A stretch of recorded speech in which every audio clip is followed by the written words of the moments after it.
Welcome to the Indie Backlog Club, a podcast where we dive into our game libraries and talk in depth about some fantastic indie titles from our backlog. I'm Kat, also known as The Cat is a Lie, a gamer and crafter on Twitch, together here with Rachel, an artist and blogger for the Indie Hive game review website, and Heather, also known as Red Pandamon, an artist and gamer on Twitch. And today, we're plugging in and loading up the game Karisvale once again for discussion, this time with the game's developer, Brendan Tighe. Brendan, hello, welcome. How are you? Hey everyone, I'm doing great. It's such a pleasure to be here. I can't even tell you how excited I am. We are so excited that you wanted to take some time to talk about some of those questions that we had from our last podcast, because we were all very, very excited about your game.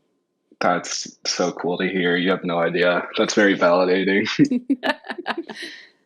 So kind of to start things off, how did you find your passion for game development? Like, what sparked your interest? And has this been something you've always wanted to do, working in the game industry?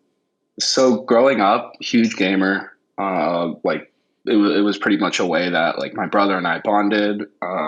We're like very different people, and video games were just always like the common ground. Same with like friends and stuff. And when I was in my senior year of high school and it's like time to apply to college, I had like no idea what I wanted to do, like most people. Yeah. But yeah. But I did know I didn't want to just be like some desk jockey. Like I wanted to do something I'm passionate about, because I've always been in the mindset of like, you only have one life on earth, like gotta do something cool with it. And I was talking to my dad about this. And I've been really lucky because my parents have just been so supportive of me like my entire life. And my dad actually suggested to me like, hey, video game development's a thing. And I was like, wait, really? Like I actually had no idea you could study it. And then, yeah, my dad just like really helped me and supported me. And I applied to like a bunch of schools. And I was choosing between USC, which I go to now, and the Rochester Institute of Technology. And I got into USC, which was like my reach option. And I was like, oh, well, I guess I got to go. That's awesome. That's awesome. Mm-hmm. Yeah. And it's really cool because I have friends here also studying game development. And some people have told me like, yeah, my parents like don't get it at all. Like they don't know why I'm doing this, like blah, blah, blah. And I've just been so privileged. I've never had that experience. My parents are always just like, that's awesome. Like I'll show them Karisvale and it's like the supportive parent. Like they don't understand it. They don't like know what they're looking. They have actually. Oh, that's so cool. Yeah, I use because one of my goals was to have Karisvale be super accessible so that as many people could play it as possible. And I used my mom as a playtester because she has like zero video game experience. So I'm like, if I can have my game be playable to someone that doesn't even know about WASD, then I'm doing something right. Oh, I gotta go get a tissue. So sweet. Oh my gosh, bless your parents. That's one, that's awesome to have the support there, but that honestly is a really great idea, I guess, for accessibility and just to like kind of like make a streamlined version. I even remarked on that to my friends and I think to you guys when we talked about it, how everything just felt very intuitive. Like it was just really comfortable. It was like, it wasn't like, I guess, boring in that aspect where it's like, oh, point A to point B or something, but it was just very comfortable to play. You coast through and everything was comfortable to interact with and talk to and click. And that's really cool to know that backside of it. Yeah. Awesome. I love that. Oh, it paid off. Yeah. Oh, and I gotta say, so when I was watching the first podcast, I was like grinning ear to ear the whole time. And I think it was like Kat at one point, you were like, so Brendan Tighe, if you're listening, are we far off? And I was literally I replayed that like 10 times. I was like, that's me. Oh my God. And I have to tell you, at the time, it was totally in my mind. I'm totally joking. He's never going to hear this. He'll never listen to this. And here we are. No, I'll like daily just search Karisvale on YouTube and refresh like the latest videos. Like I watch everything. Oh, I That's love so that. great. Oh, I love to have that pride in it is so cool. Oh my God, yeah. It's like not to be too corny, but also to be very corny. It's like my greatest accomplishment. Oh, I love that. Yeah, Thank it's you. a great game. Like really, Yeah. we repeat. You listen to the podcast. It's not like I need to repeat it, but we repeated several times where we were like Karisvale Universe, Karisvale Extended, Karisvale 2. Like, Recommended it to so many people. absolutely. I literally forced my friend almost to sit down and play, like take a break from his regular game and play it while I watched on a stream. I was just like, "You've got to try this game. We're going to enjoy it together. It's going to happen." And they did Awesome. enjoy it. That's so good. I'm gonna try and get my mom to play it now. Like Yeah. 100%. Like I am. That's awesome. But so it was originally a student project.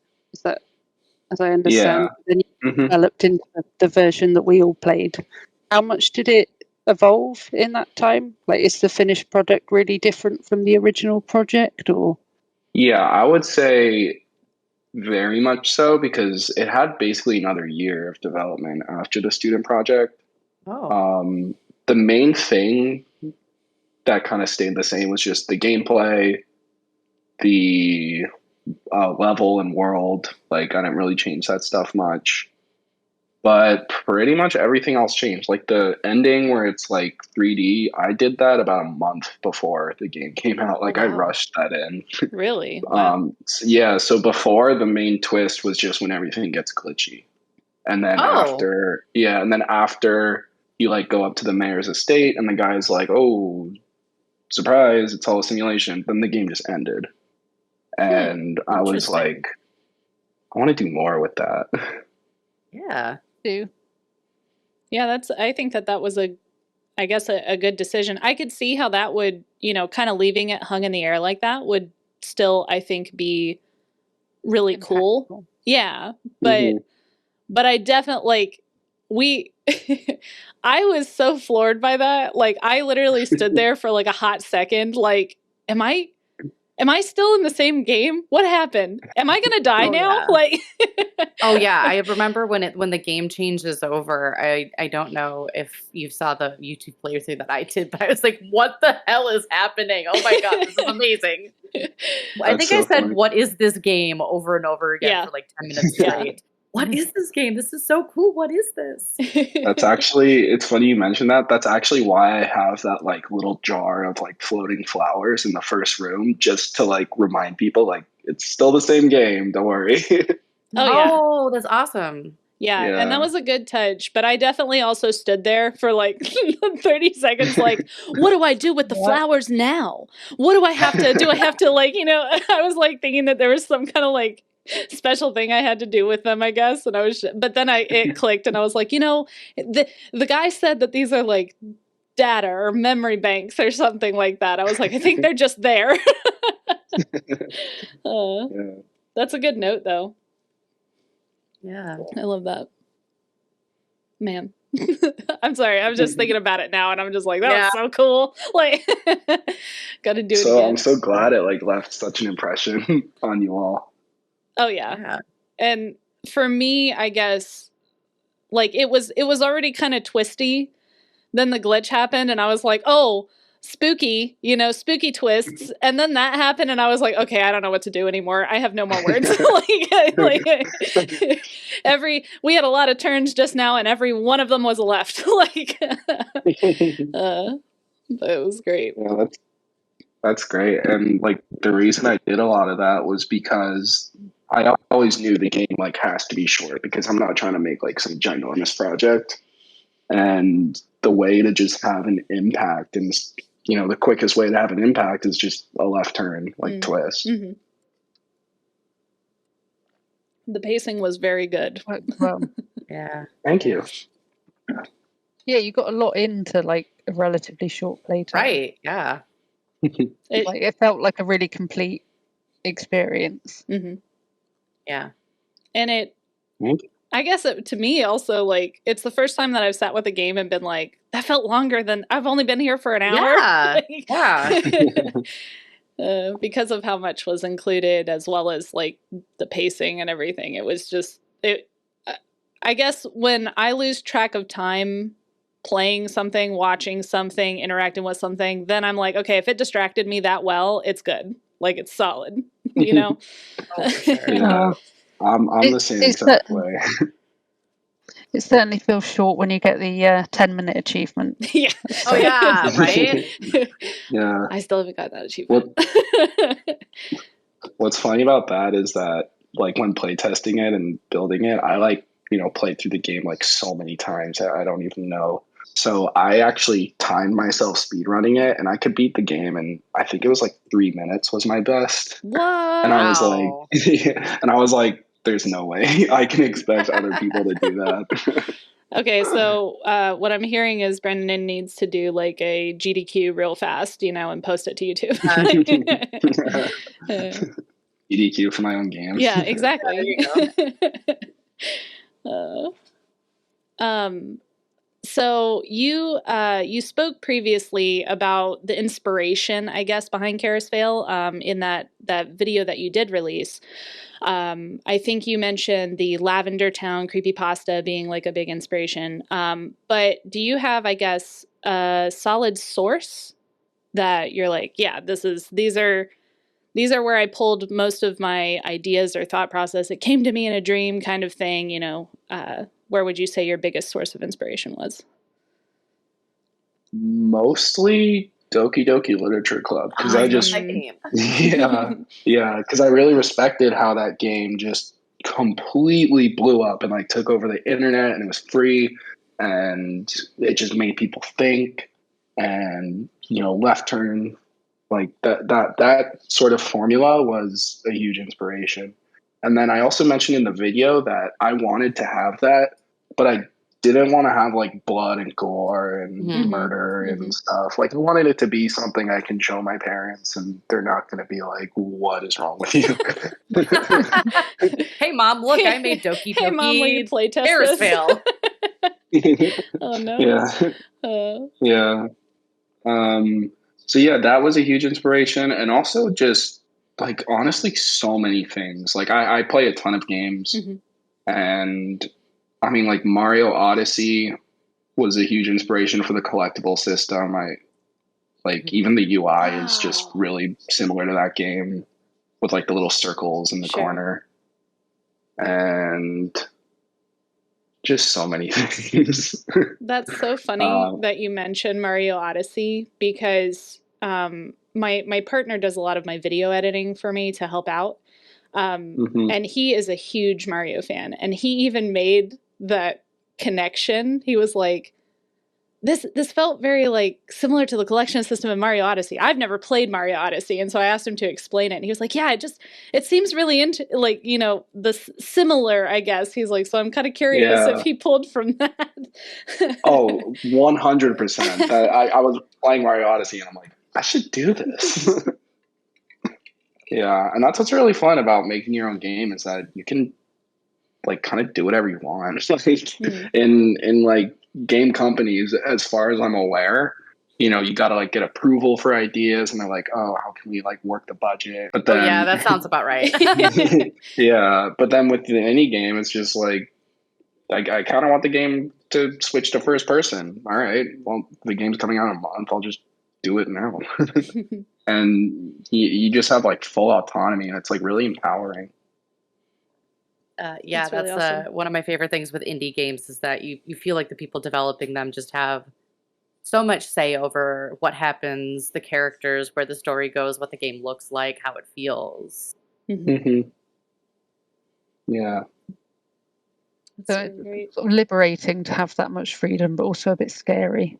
My partner at Indie Hive stepped down earlier this year, and so it's just me, and it's like, oh wow, I can do whatever I want. It's like, oh no, but everything's on me. Yeah, it's like you can do whatever you want, like for the better and for the worse. Yeah, for sure. But I've always kind of just had this sort of self-respect for my kind of creative ideas, because I'm like kind of a popcorn head where I'll just be like chilling, doing whatever, and then boom, like idea comes, and I'm like, oh my god, Like, write that down. So, Cornhead. so Such a great.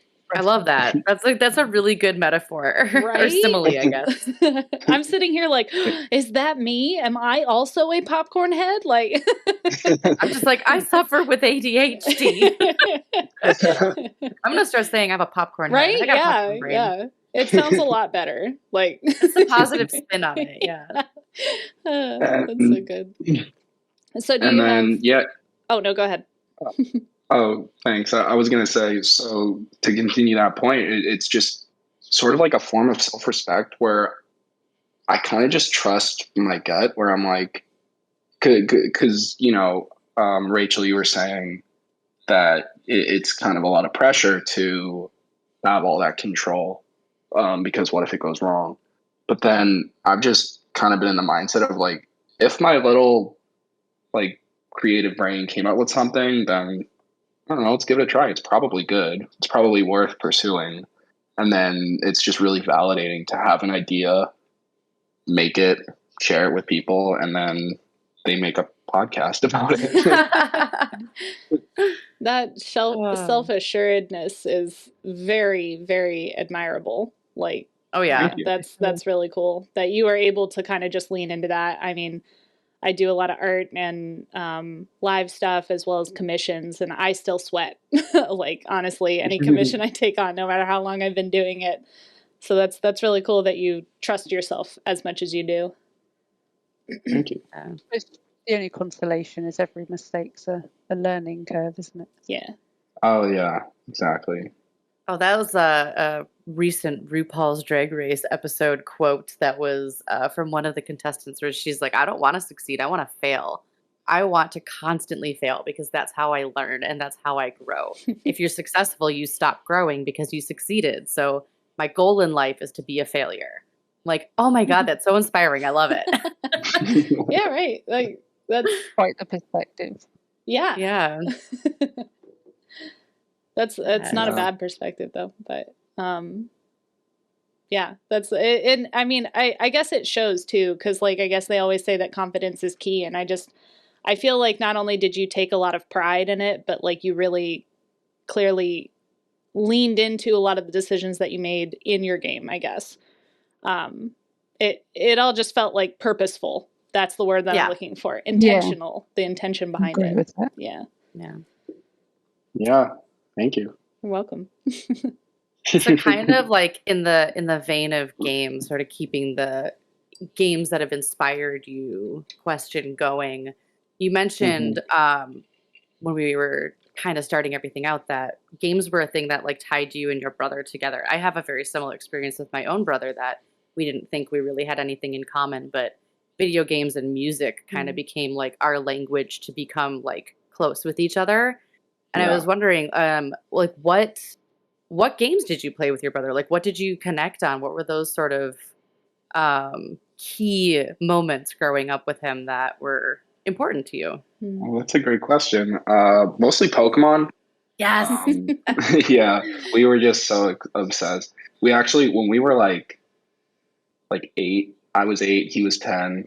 We used to play this game called Pokemon Body Battles, where we would like have a Pokemon battle like outside in a park, and we'd like mimic. So like he'd be like, I'm Infernape, and he'd start like jumping around like a monkey, and I'd be like, I'm Empoleon, and I just like go super stiff. Like It's so precious. That's so I love cute. it.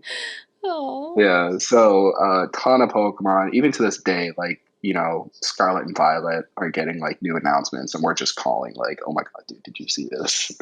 I love that. Which is your favorite starter so far? From the new ones? Yeah. Oh, unpopular opinion, the like red little dinosaur. I know everyone's obsessed with. I'm sorry, I don't know any of the With names. Sprigato.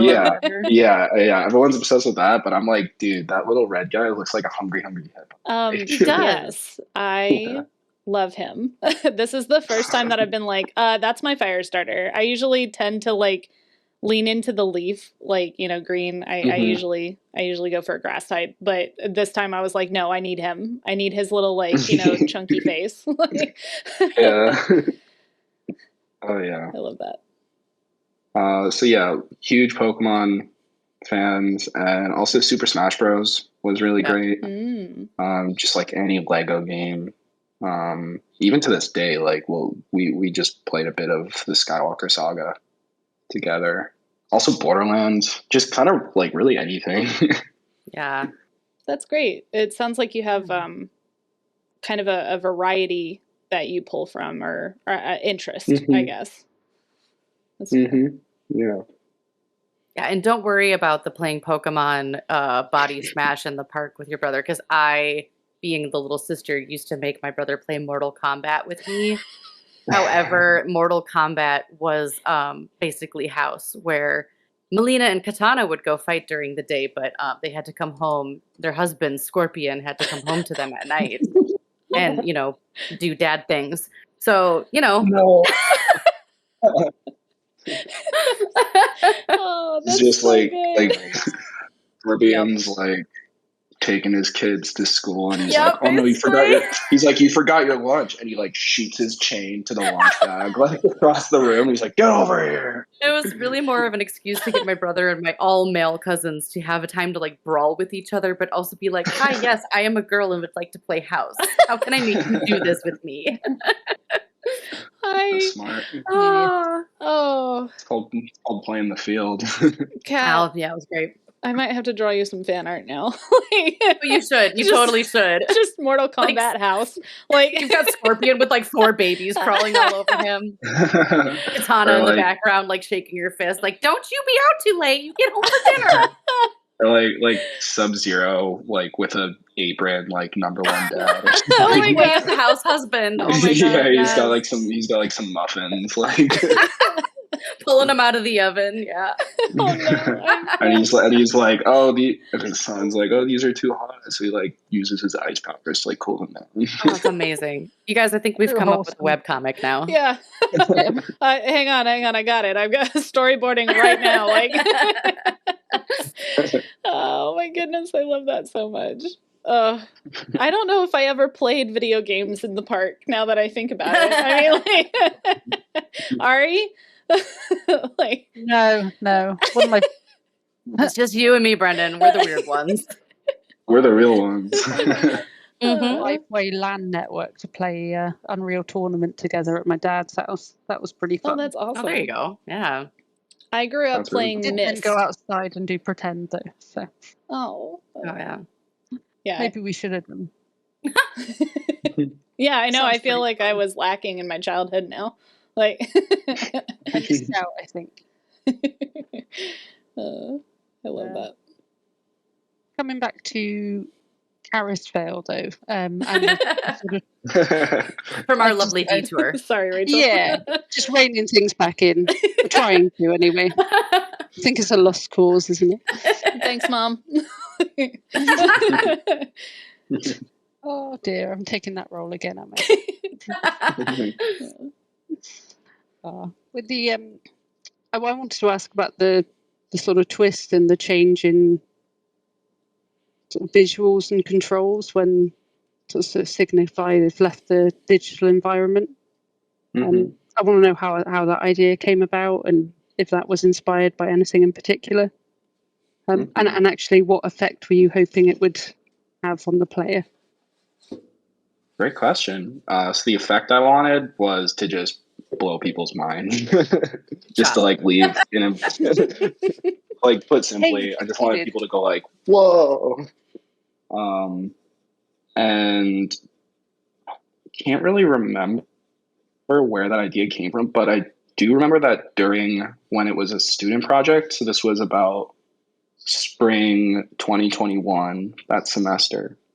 And I remember thinking, like, wouldn't it be so cool if it turned to like a first person game? Because we were going with like the simulation thing. And I personally get really annoyed when like films or games or whatever like talk about, oh, we're in a simulation, but then they never like show it or they never double down on it.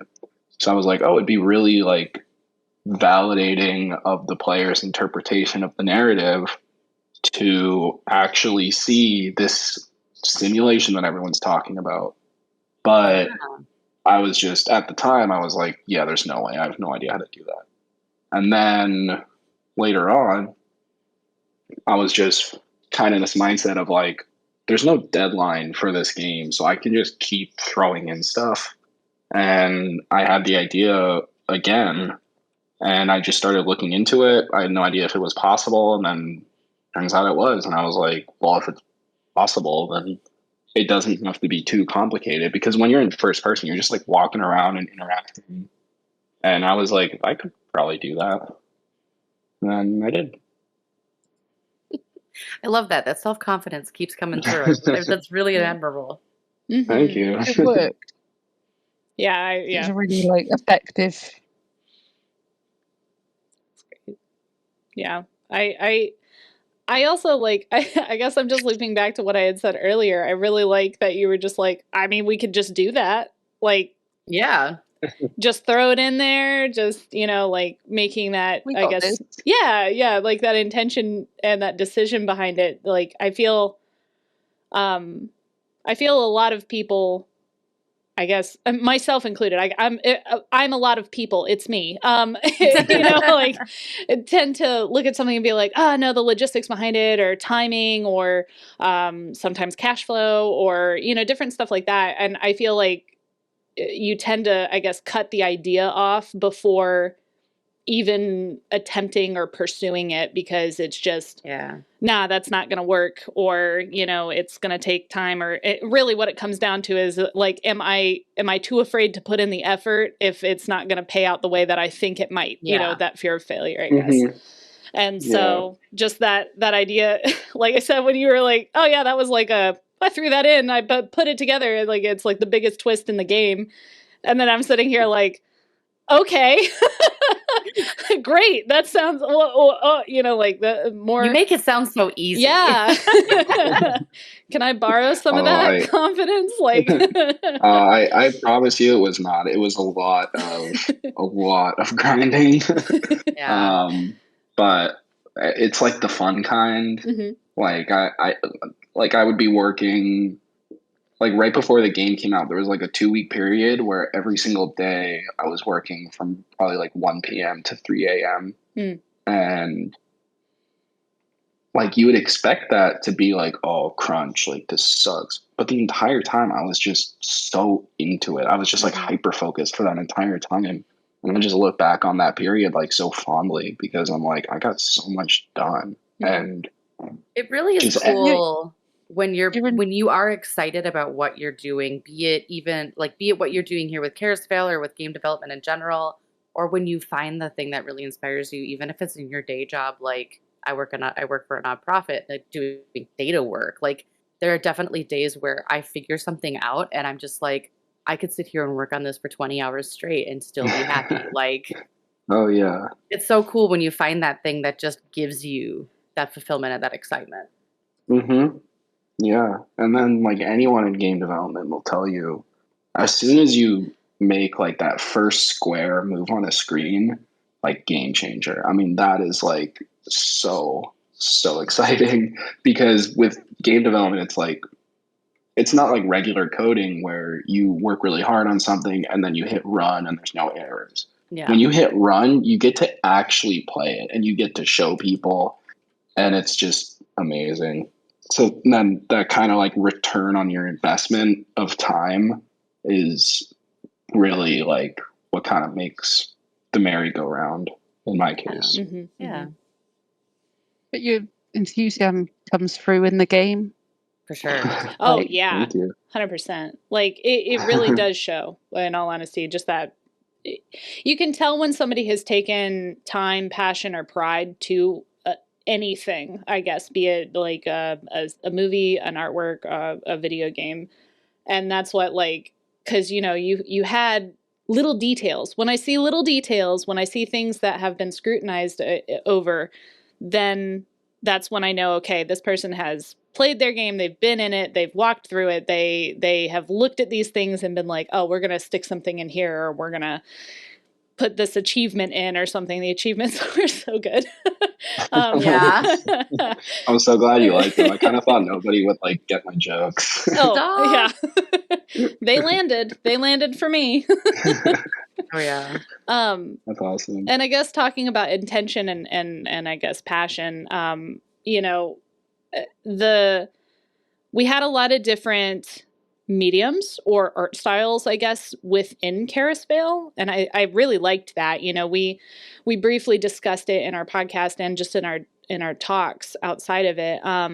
You know, you've got pixelated art style. You have the talking heads are definitely like more detailed and more caricature-esque. And then you've got the 3D style at the very end. You know, what I guess inspired you to pull from all those different ones rather than just making like a top-down pixelated game or even if it was like a side scroller or a visual novel style. I feel like we've got a lot of different kind of collisions, and I'm curious what the idea was behind that. Yeah, so the top-down, definitely inspired by Pokemon, because, like I said, love it so much. And it's also not hard to pull off because I mentioned it in my little video, but to everyone who hasn't seen that, like 90% of the art is free assets. Like the tile map, like anything in the level is just from like, I forgot what it's called, but it's like a website like Free Game Art or something. And I just downloaded like a tile palette.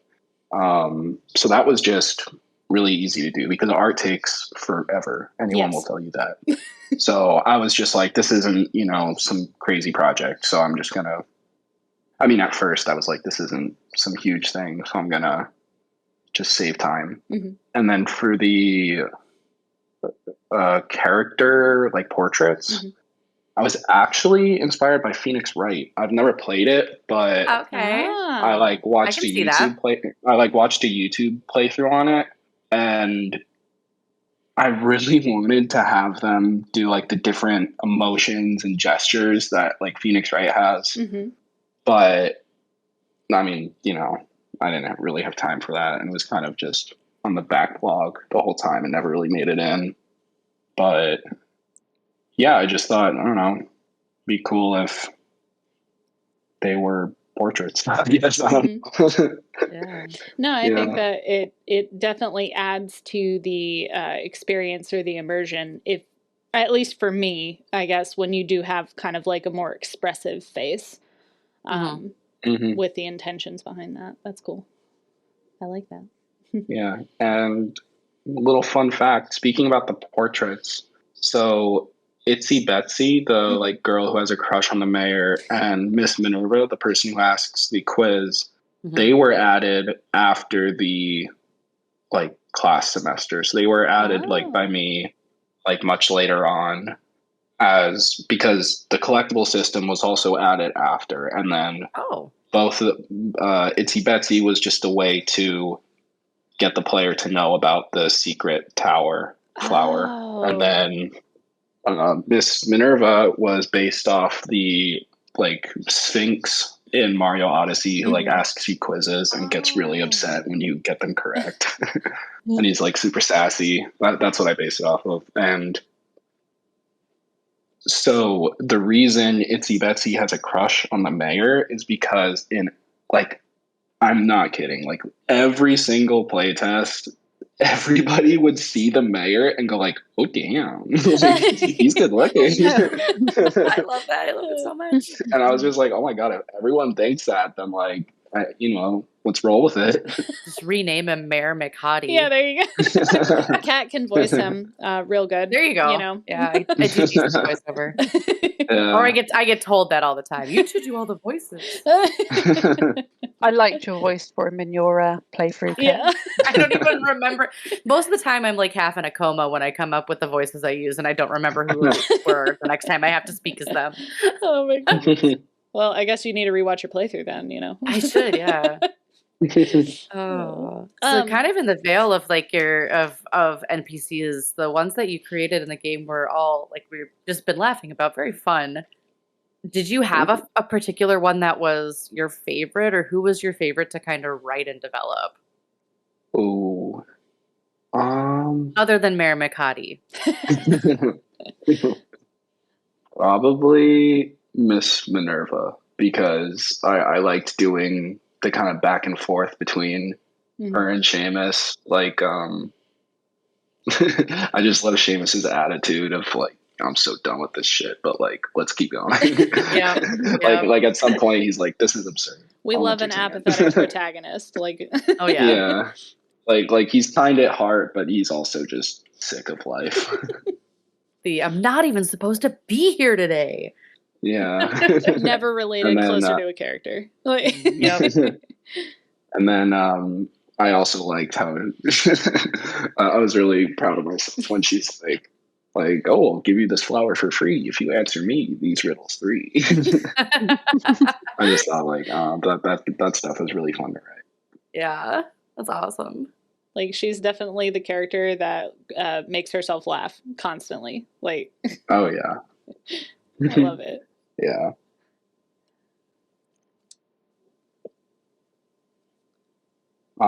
And speaking of characters, if you guys want a little backstory,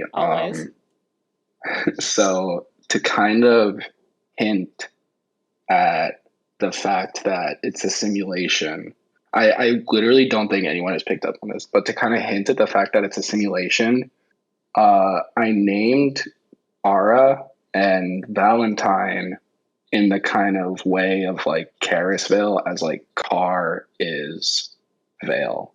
So it's like Kara is Valentine. Like they're the same computer program. Oh. Yeah.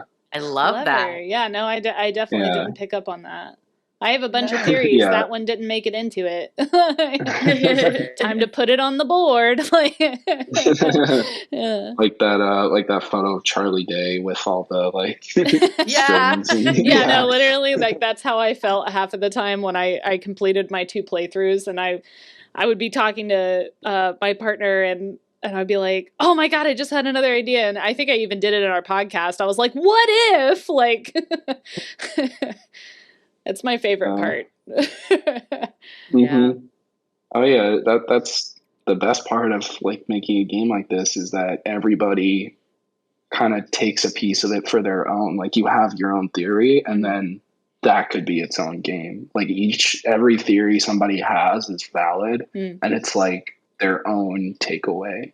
And so it kind of, in a way, even though it's a game for like a ton of people, it becomes a very personal experience. That's a really nice way to put that. Thank you.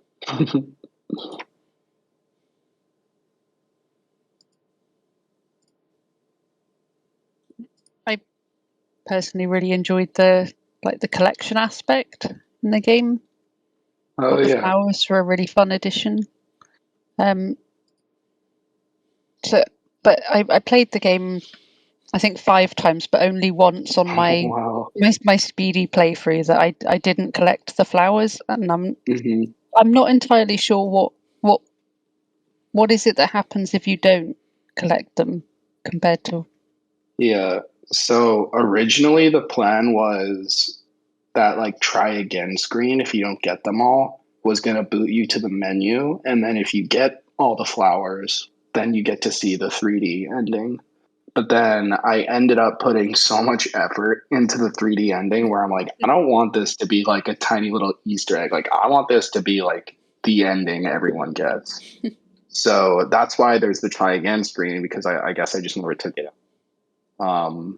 But I got yeah, so yeah, the original plan was to have the flowers on that, and it was like, I feel like everyone should get to experience it. And then now, I guess the only really reward for the flowers is the satisfaction of accomplishing something. Ooh. That's me. I always enter a game being like, I don't have to 100% this. And about 5 minutes in, I'm like, I'm 100%ing this. Oh man. Like every time I entered a game, that's why like I I literally got into Karisvale, and then when I saw, the flowers are a collection aspect, I dashed, I want to say, the rest of whatever I was doing and being like, did I get all the flowers in the area? And I literally even had like a conniption about progressing and going into the maze, because, the flowers change in the upper right-hand corner if you've gotten everything, and you can't get the last one in what I guess is the main area until you go all the way through into the graveyard, right? You can.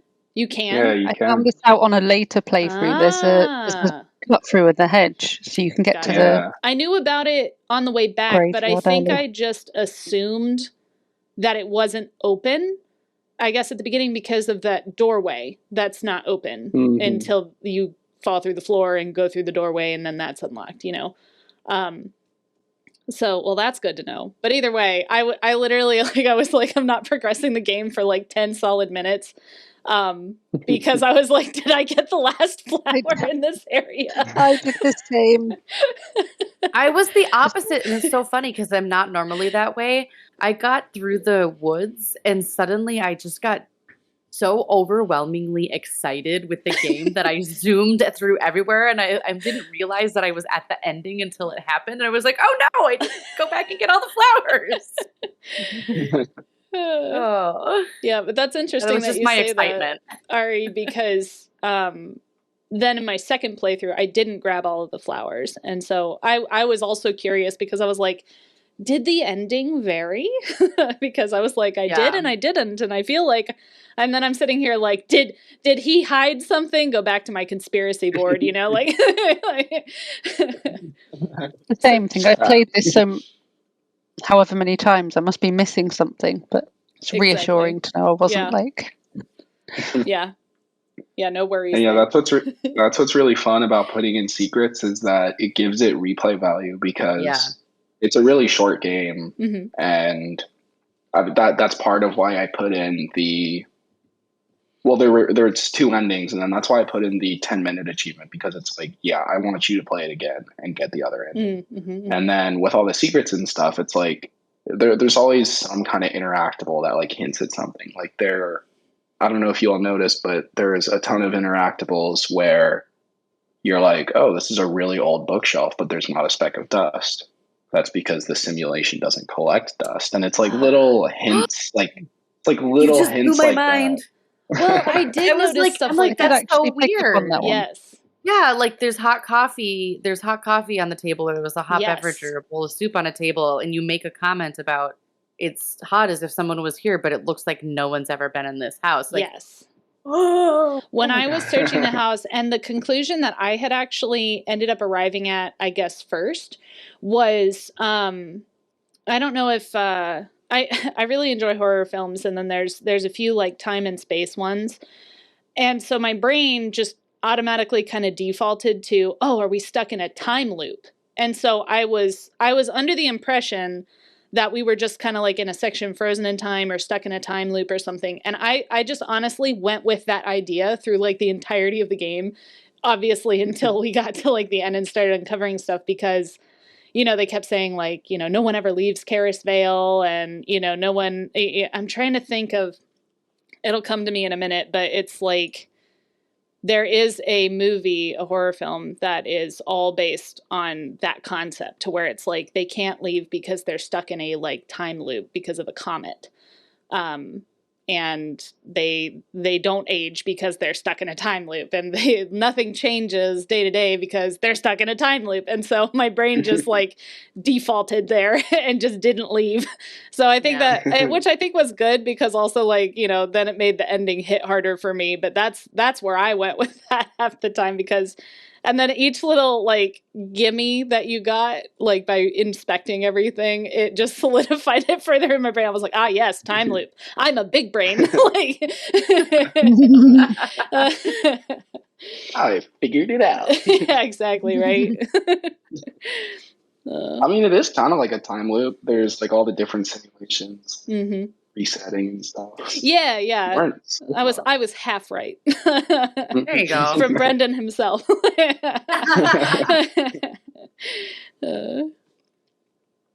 That's good. I guess in the same vein of that whole, collection mechanic and replayability and everything.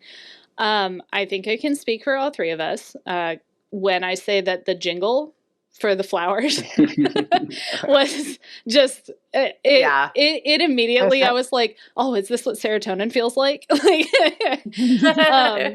And so I'm kind of curious, I guess, what inspired that, like where you pulled from that. The sound for the flowers. Yeah, definitely Zelda with the like little jingle. And and I mentioned, so I was working with a sound designer during the semester from the Berklee College of Music, named Annette Aurora, and she's the one who did like all the music and stuff. And after the project, I was like, hey, do you mind doing me a quick favor? She's like, yeah, sure. And she had like no obligation to do this, but I'm like, would you mind making like a little Zelda kind of jingle that's like a second long for when the player picks something up? And she's like, yeah, sure. And that was like her first one. And I was like, and she's like, how's this? Like, is it good? And she's like so humble. And I'm like, oh my God, like that's it. That's awesome. Shout out to her. Yeah. Yeah. I was curious if it was custom too, because it felt more than just like a copy paste sound. It felt, again, very intentional, I guess, and so that's really cool to hear about that. It's completely original. So shout out to Ananta, very talented. Very. I loved it. I was like, I want this as a ringtone. For sure. It there never you go. got now old. You have to put a Karisvale soundtrack out. There you go. It's just that on loop for like 10 hours. Oh, I mean, you can get the soundtrack if there's like the. Oh, that's right. Yes. Yeah. Mm-hmm. Yes, I forgot about that. Which absolutely, a quick plug for everybody. If you are listening to this podcast and you would like to support Brendan as the creator, definitely be sure to go and throw a couple bucks that way, and then you can get a really awesome soundtrack as well. Yeah, for sure. And leave reviews, man. Reviews are so great. They are very great. They warm my heart. Yeah, and I just tweeted like it just hit 100 reviews, which was like my goal for the project. Awesome. I was like, oh, that's great. Like, congratulations. Yeah. Thank you. Yes. So I think. Go ahead. Oh no, I was just gonna say it was a nice little clap from Panda. Little, golf clap. So we have talked a little bit about the flowers and sort of the role that they play in the game, and I think one of the theories we kind of came up with in our podcast as we were talking was like we wanted to know like what do they truly represent, like as they represent as they say in the game or as you say in the game. It's the flowers, a historical marker of that moment. It was so great. Thank you. But like, were they like markers left from previous AI testing? I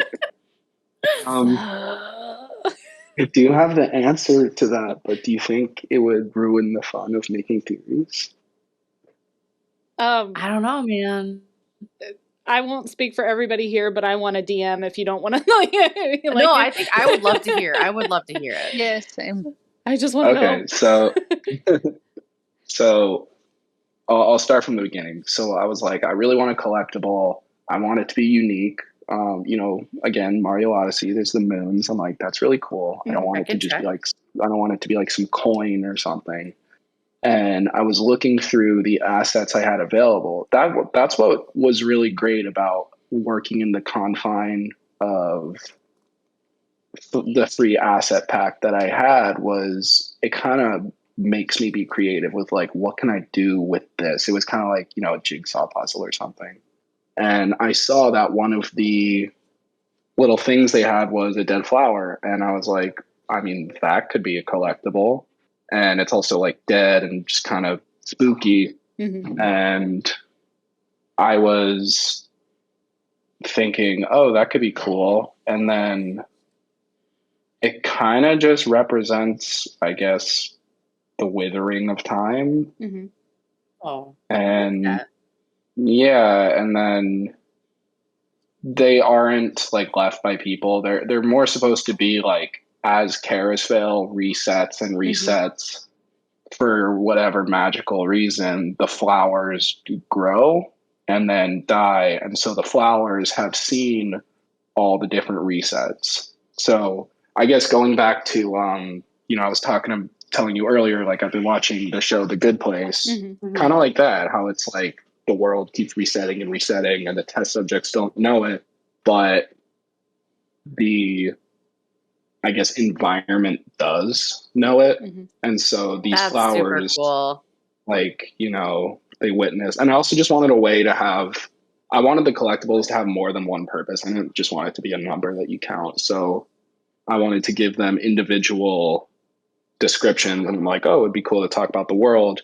And so that's it all just kind of fell into place of how the flowers bear witness and then share them to, and then I just wanted it to be wholesome, like Seamus, kind of guy who sees a dead flower, he's like, I'll take you, buddy, or something. Yeah. Oh, I love and the that. Flowers are like, oh, thanks, let me share. In all honesty, let me share a little piece of it.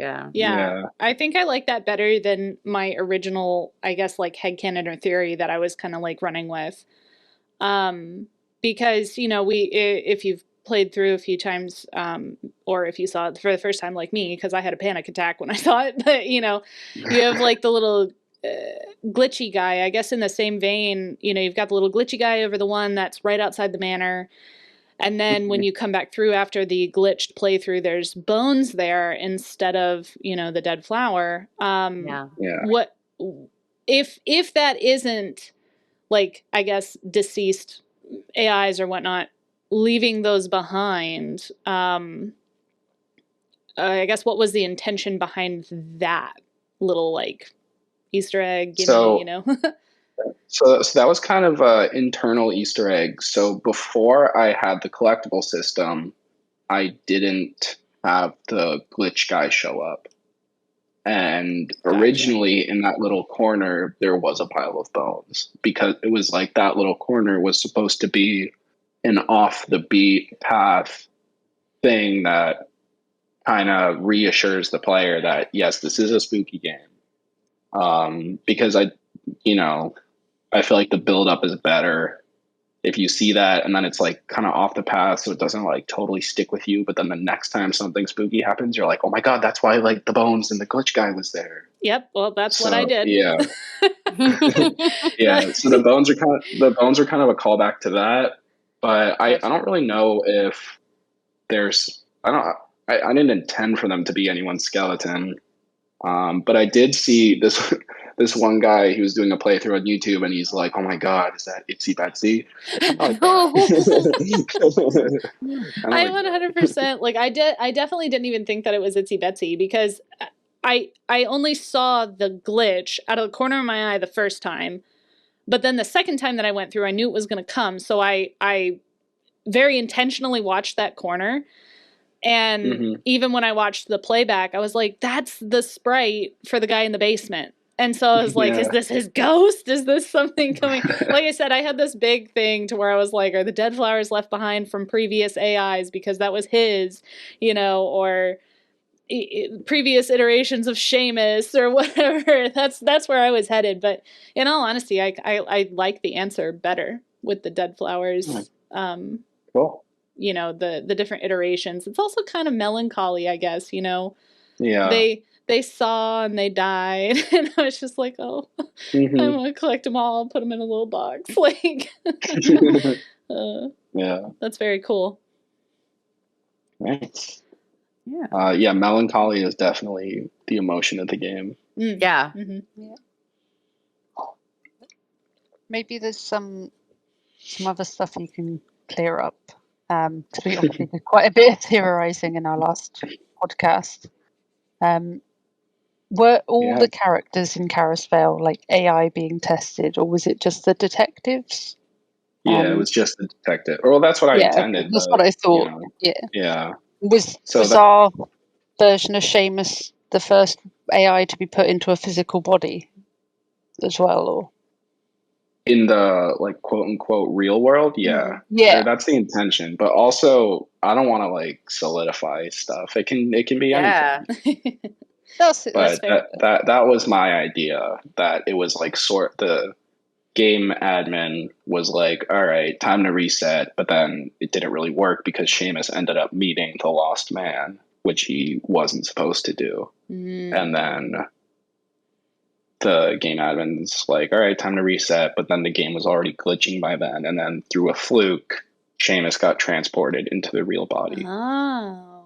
I love this. Yeah. I love this game. Yeah, no, but I like that. It's almost like, you know, oh, we're glitched through into the body and now we get to go and like, I guess, like have a one-on-one chat with the creator. It's almost like unnerving, you know, like or extra unnerving. It was already unnerving. Yeah.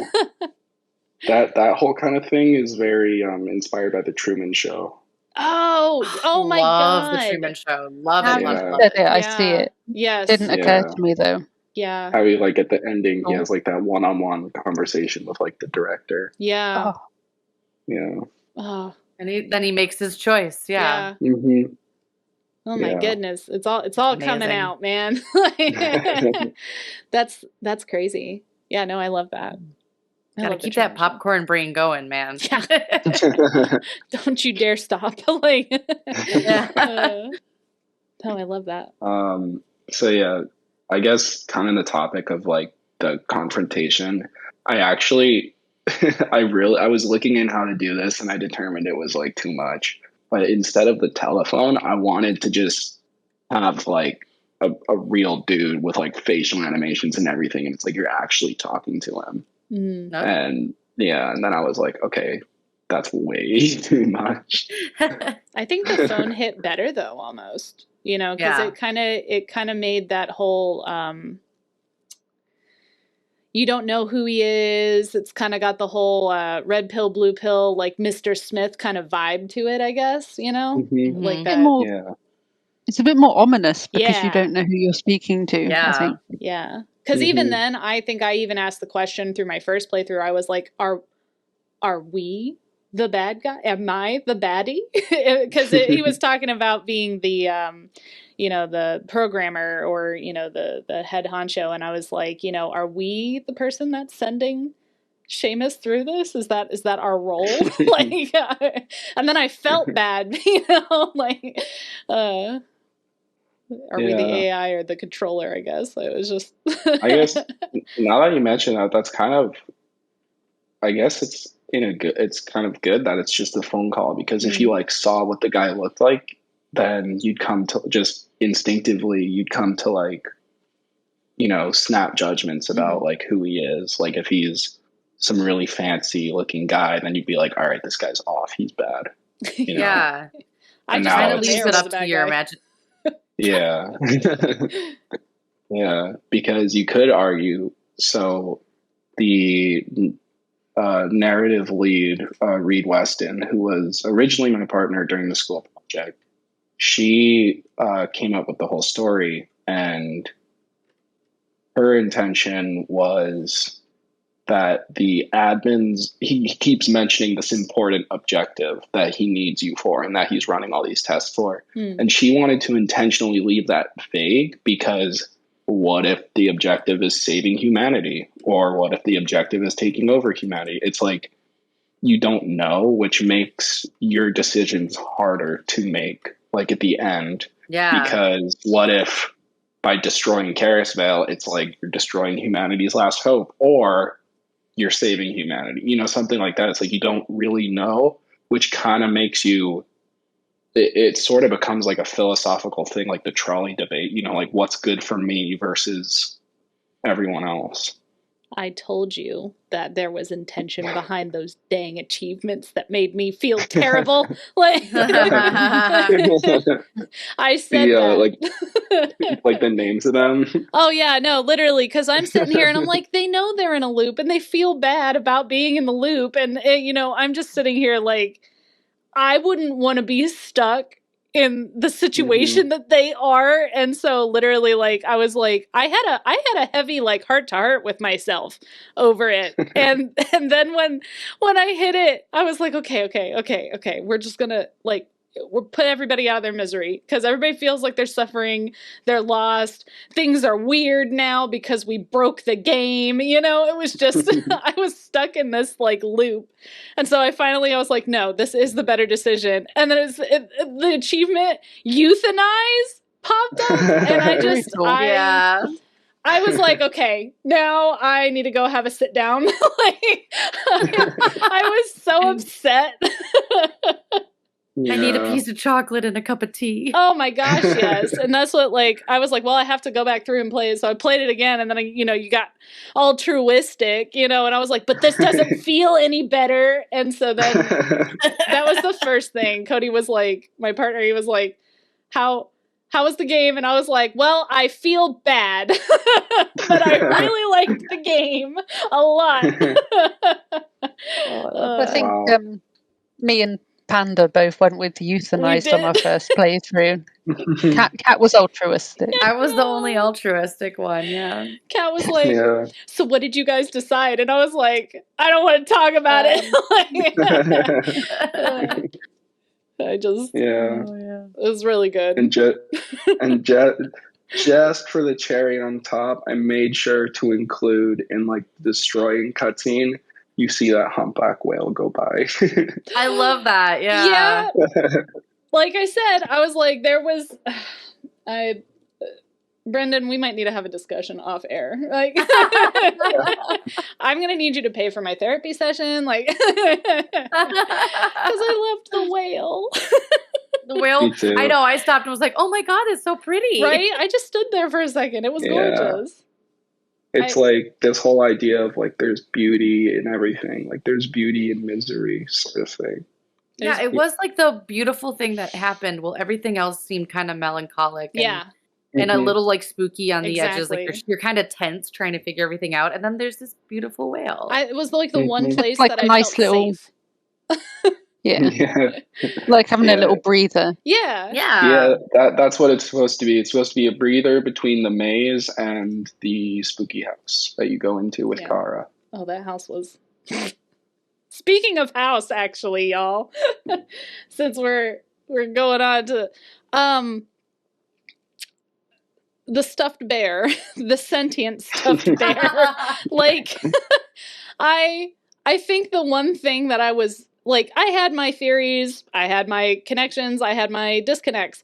The one thing that gnawed in the back of my head the entire time and still does is the dang intention behind the stuffed bear, because obviously it was sentient. Obviously it talked, because Seamus was like, whoa, a talking bear. And I was like, oh, it is talking. Okay. And then, when you collect the plushies, you get the Ace Ventura, and it says, interact with the bear's 2 children. And we're obviously you picked up on in that. A nursery. Oh, I read everything, Brendan. I read everything. And so we're in a nursery. We've got the beds and everything. And then the children used to come and play, and now they don't anymore. And I'm sitting here like, what kind of serial killer? Like, I need to know for my own sanity. Like, what is up with the bears?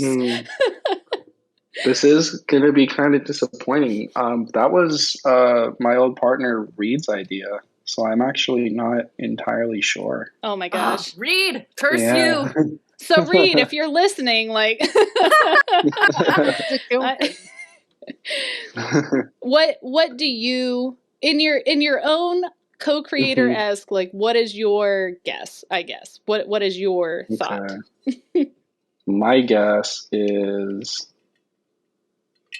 I kind of imagined that Kara was having the big blue bear. So, like, it's hinted at that Kara kind of knows about the whole simulation thing, because one of the dead flowers says...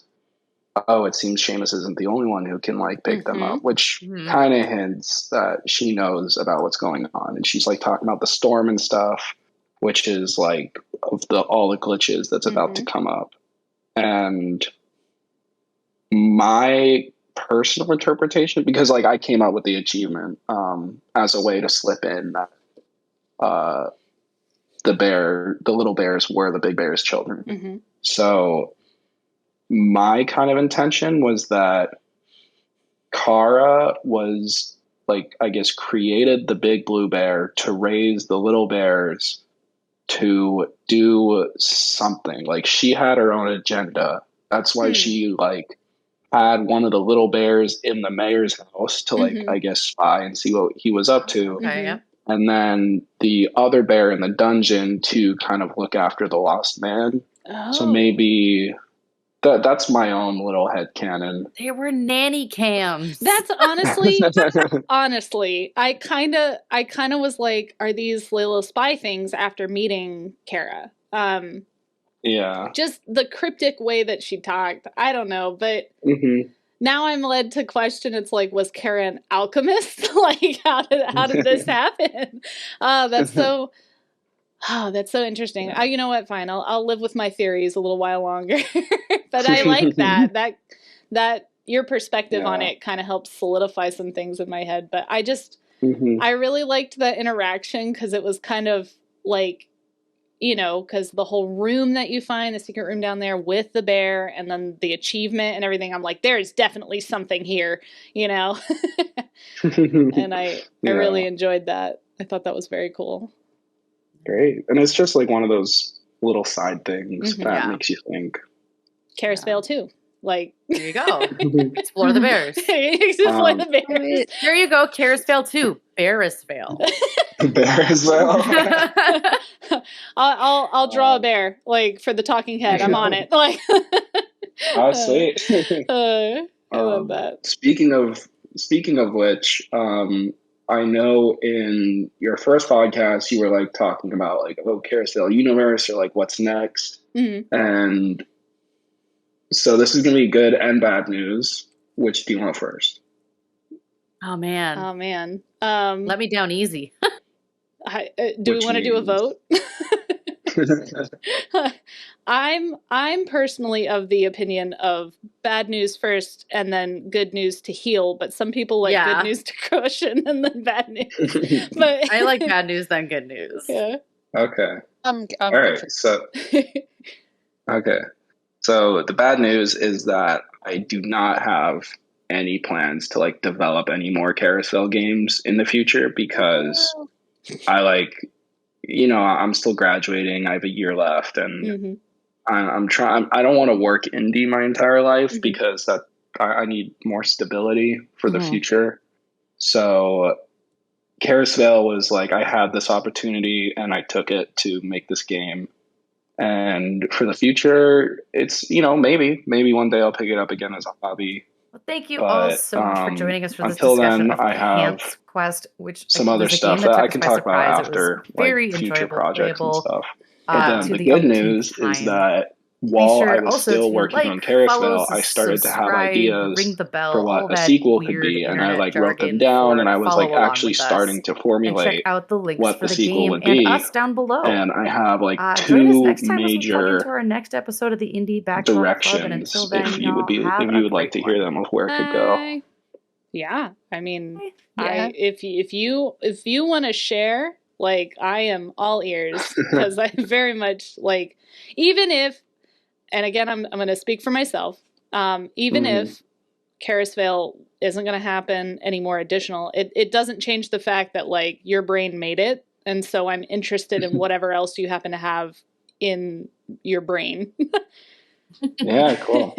So I was thinking there could be two directions. The first would be to double down on the detective aspect, where it'd be sort of like, it'd still be top-down 2D, and it'd be more like Stardew Valley, where they're like all the different characters. They all have like their own schedules, personalities, likes, dislikes. It'd be like that, and then a more like murder mystery sort of thing, where it's like, what's this guy doing at this time? Someone says, oh, I saw this guy snooping around the graveyard, and everyone has their own times, and then maybe there's like some kind of deadline where it's like you have to solve this case after 30 days or something. It's like a better Clue. Yeah, kind of. Yeah, so that was the first idea. And then the second idea was to double down on the 3D, 2D switch, where it would continue where the first game ended, where the robot that you are now in starts to identify as Seamus O'Malley, because that's like what it knows itself best as. And so it'd be like this robot wearing a trench coat, and he's like this detective, sort of like Connor from Detroit Become Human. And the main gameplay mechanic would be switching between 2D and 3D, sort of like again Mario Odyssey, where you can switch between 3D and 2D, where it'd be like you're in some escape room scenario, and then there's a CRT monitor.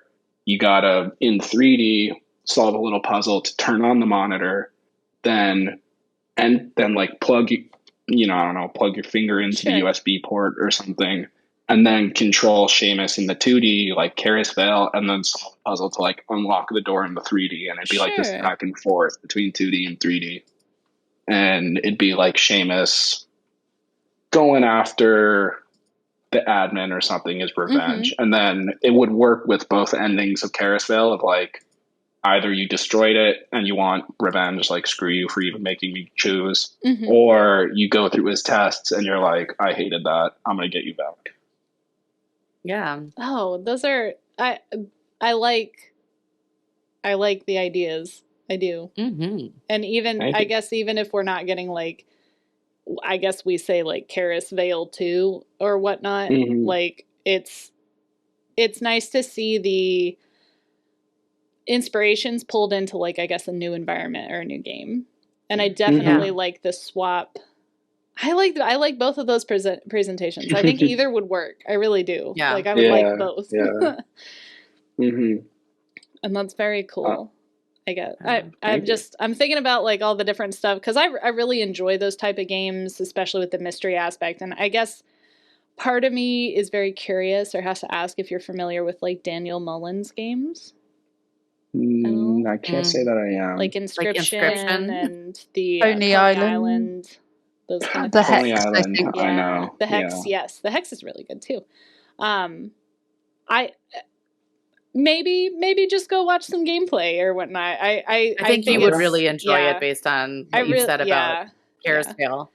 It's very cool. Yeah. And it's kind of like, I guess I could see the same kind of like thought pattern behind a lot of those kind of like, games and whatnot. And it's just, I really like that style of games. I really like that style of like mysteries, whatnot. So I'm just excited for more from you either way. Thank you.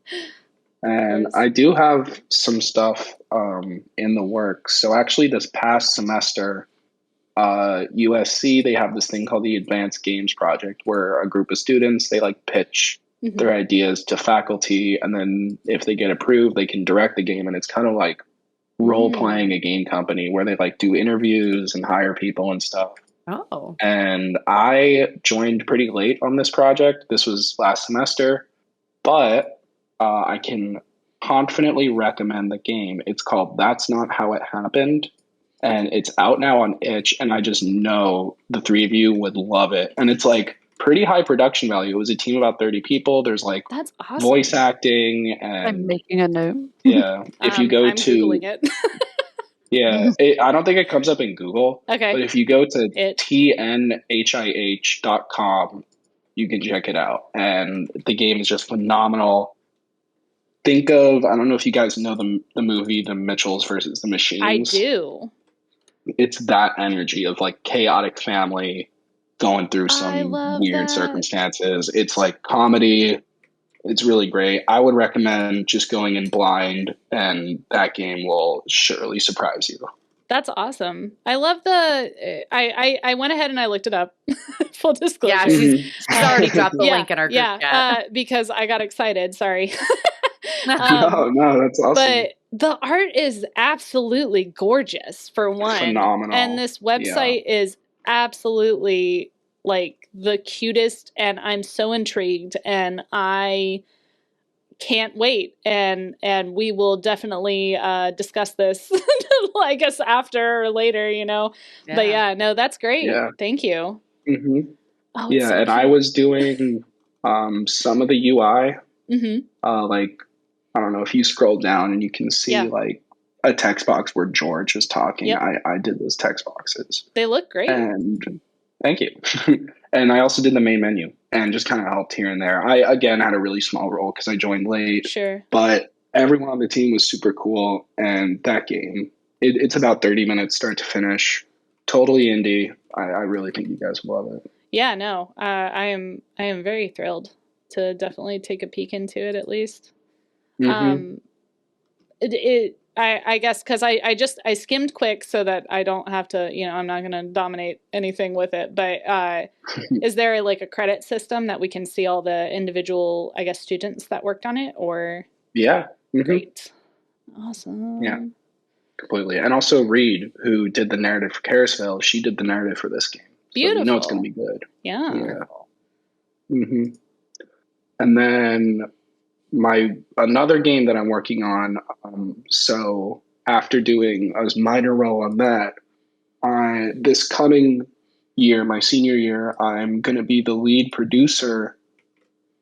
Excuse me. The lead producer for a game called Eye for Eye. And that is, do you guys know the game? Like, I think it's called Return of the Obra Dinn. Yeah. I don't. Yes. I'm unfamiliar.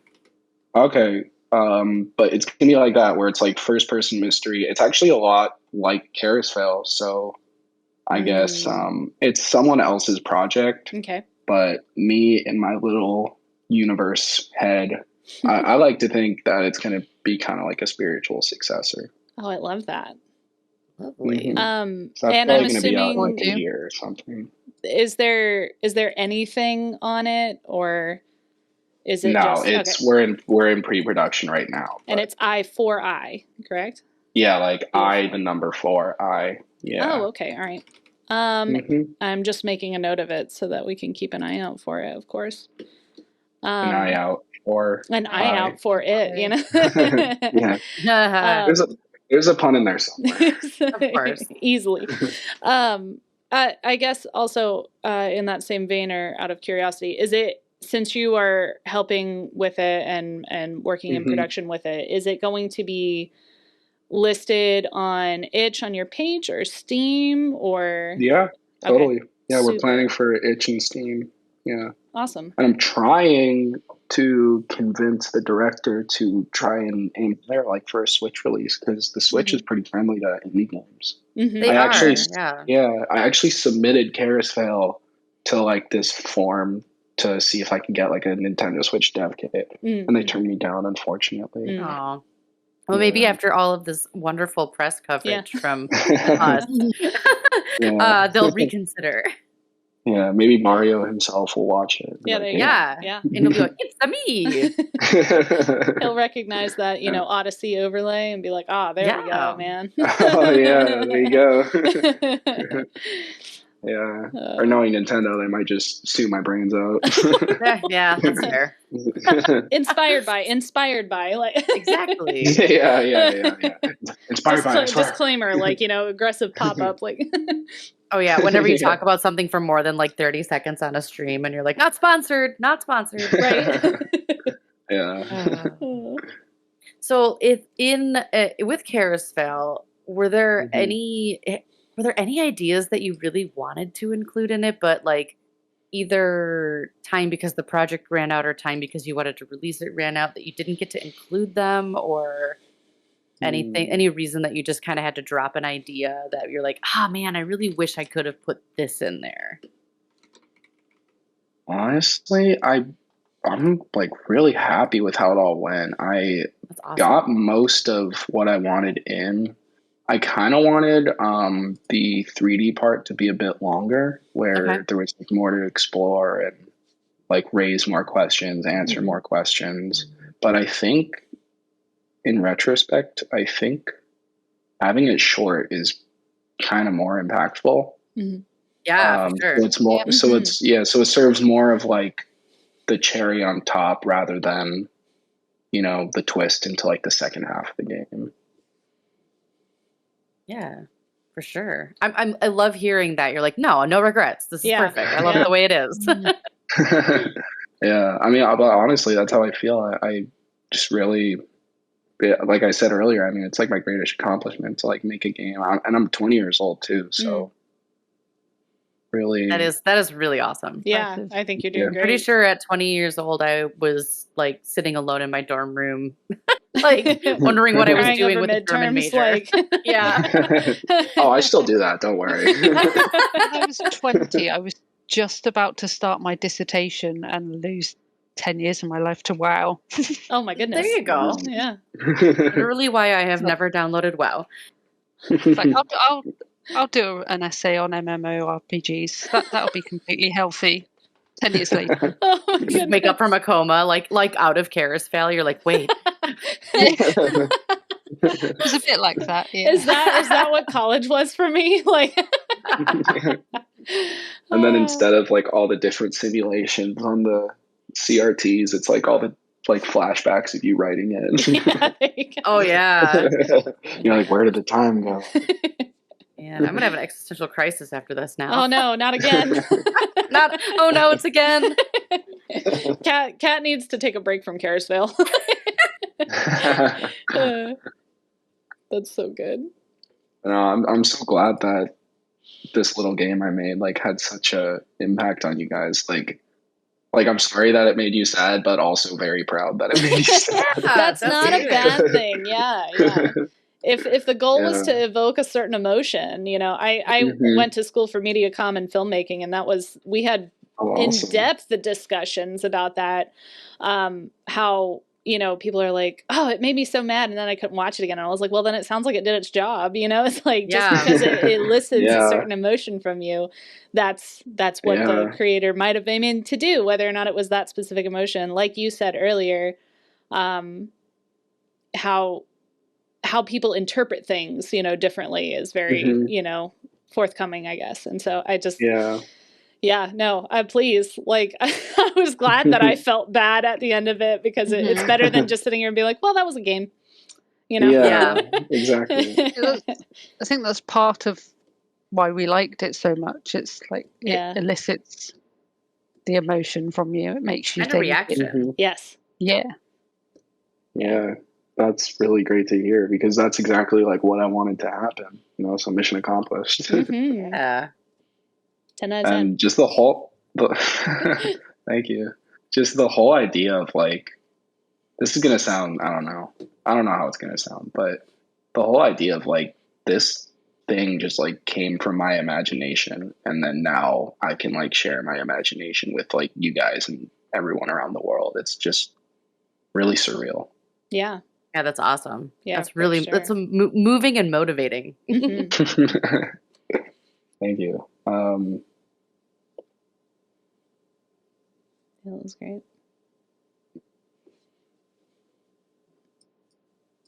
Did you hide anything else in the game? Like that nothing and no one else found? You mentioned the Karisvale thing. Yeah. Was there anything else?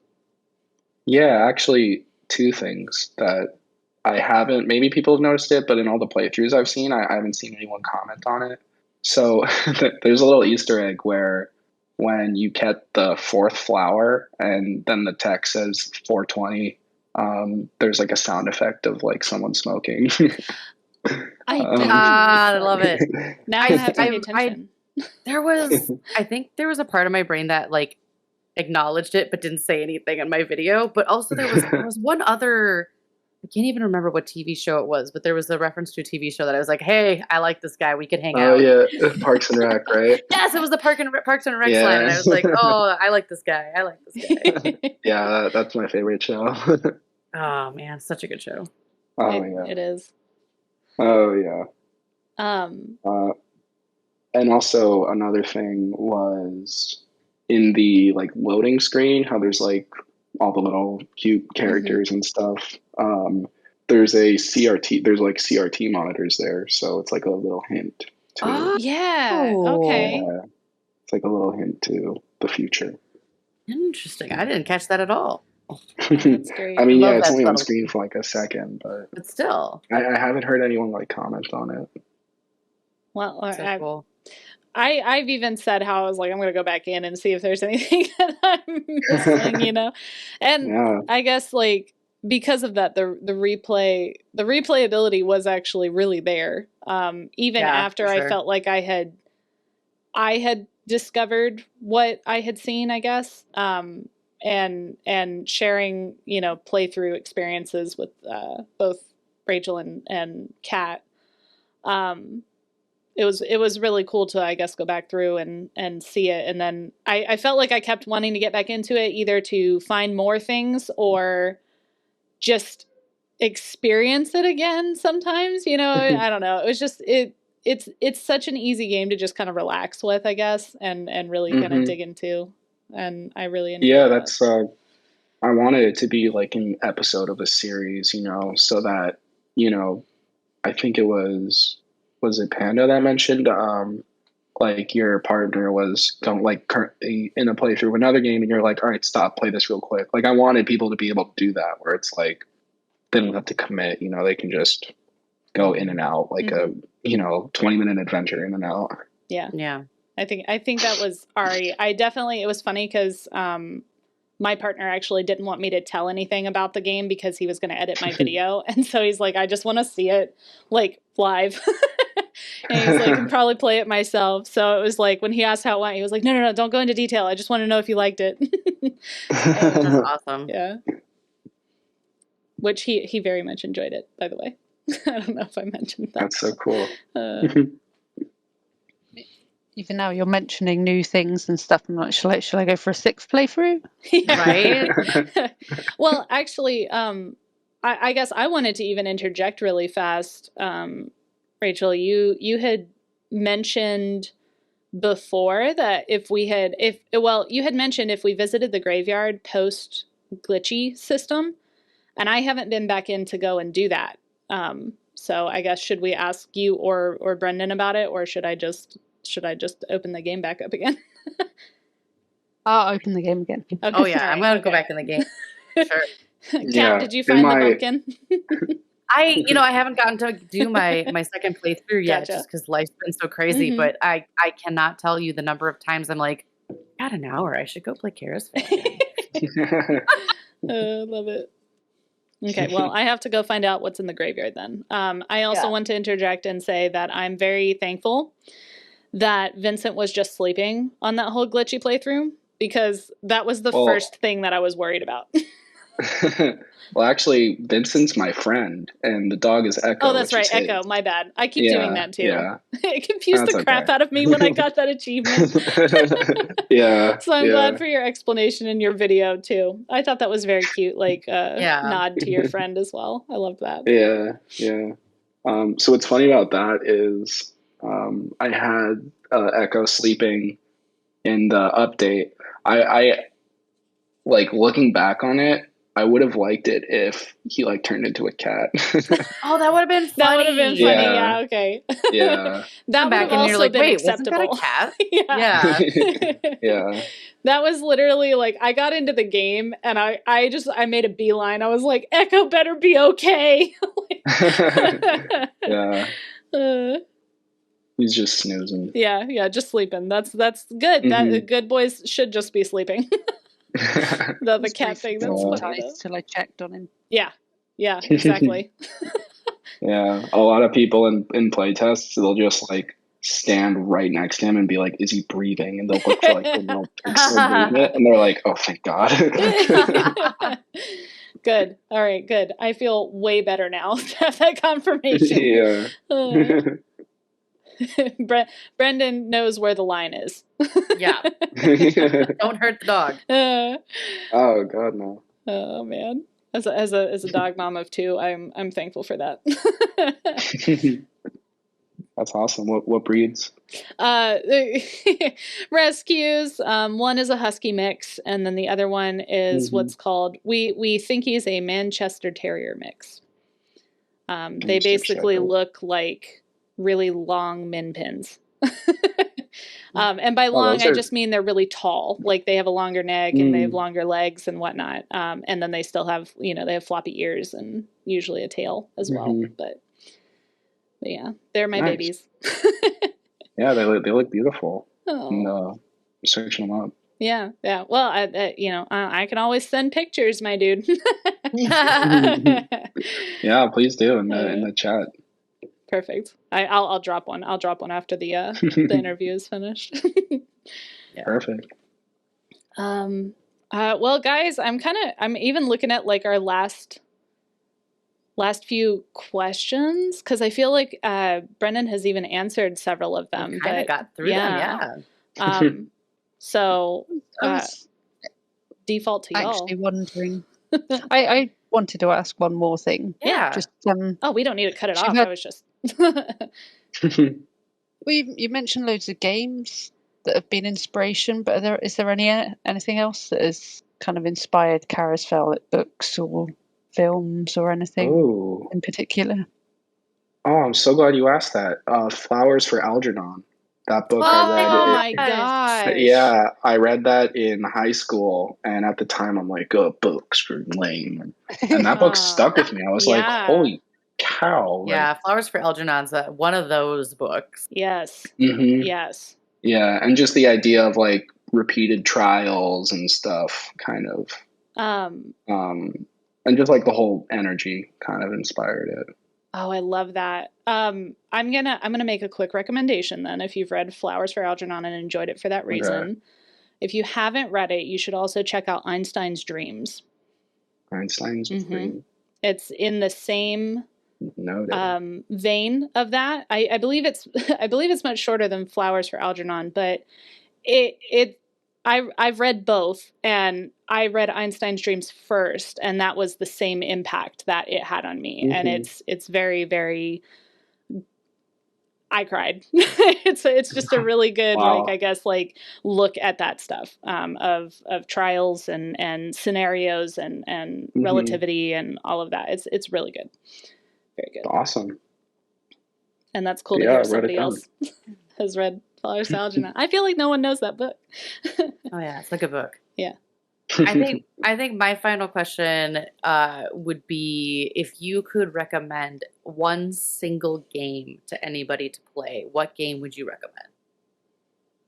Good question. So a few came to mind.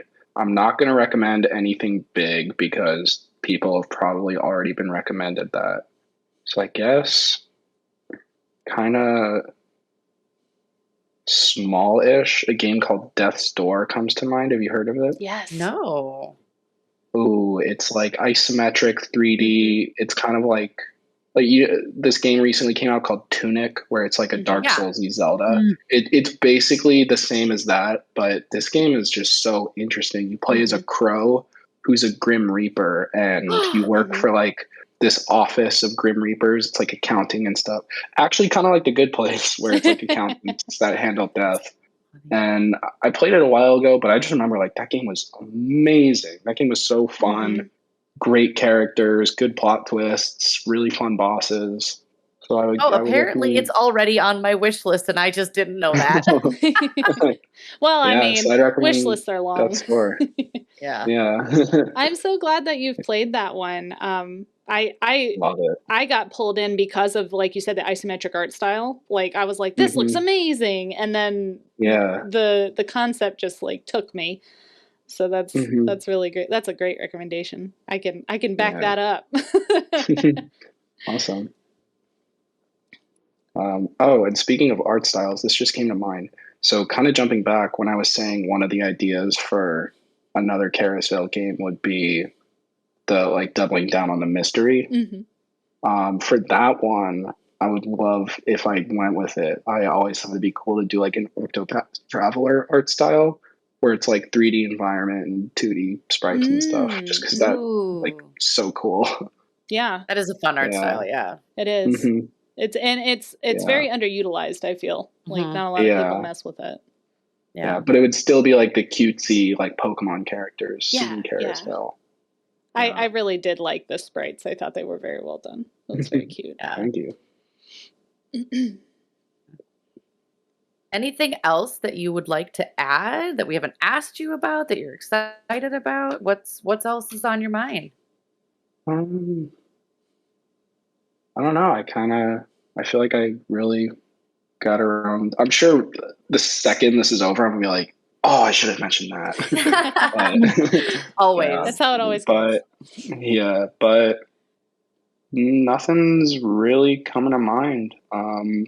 I guess just some closing thoughts. I cannot believe that you guys wanted to do this with me. I mean, this has been such a privilege and a pleasure. And I mentioned this to Panda before, but I was like telling my parents about it. I'm like, yeah, so I'm gonna go on this podcast, and my dad's just like, my son is going on the Tonight Show. Oh That's my my god, boy. yeah. And I was like, it kind of does feel like it's the Tonight Show. Like, hey, thanks for having me. Kind of Well, thing. shout out to Brendan's parents. Hi, Yes. hi, mom and dad. Yes. We Hi, love Mom you. and We Dad. love how much you support your son. Yeah, and good job with the play testing, you know? Like, Yeah. solid game produced by it.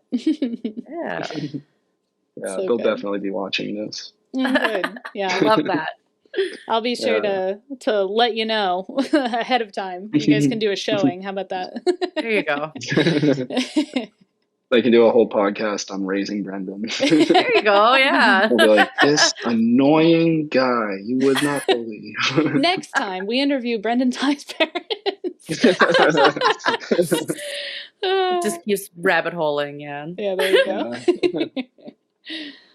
Well, I think I speak for all of us when I say it was just as much of a pleasure for us to get to interview you and talk to you about this game. Clearly, we all really, really enjoyed it. We all had such different thoughts and opinions and some crazy fun times coming up with our own theories as to what things meant and where the story was going. And I really think if you guys are listening to this podcast, you really need to check the description below, because we will make sure to have links to everywhere you can snag this game for yourself and check it out, because it's definitely worth it. Mm-hmm. And of course, I guess keep the name Brendan Tighe in the back of your brain, you know, Right? for all the upcoming, you know, even the games that he spoke about today as well. For sure. Yeah, so, you know, thanks to everyone for joining us for this discussion of Karisvale with Brendan Tighe. And please be sure to check out all of his links, which we'll put in the description below on YouTube, or should we figure out where to put this up as an actual podcast somewhere, you know, you'll find them in the description there too, along with all of mine, Rachel's, and Heather's. And be sure to check us out next time as we plug into the next episode of the Indie Backlog Club. Yeah. Yeah. Yes, watch the next one because the first one was great.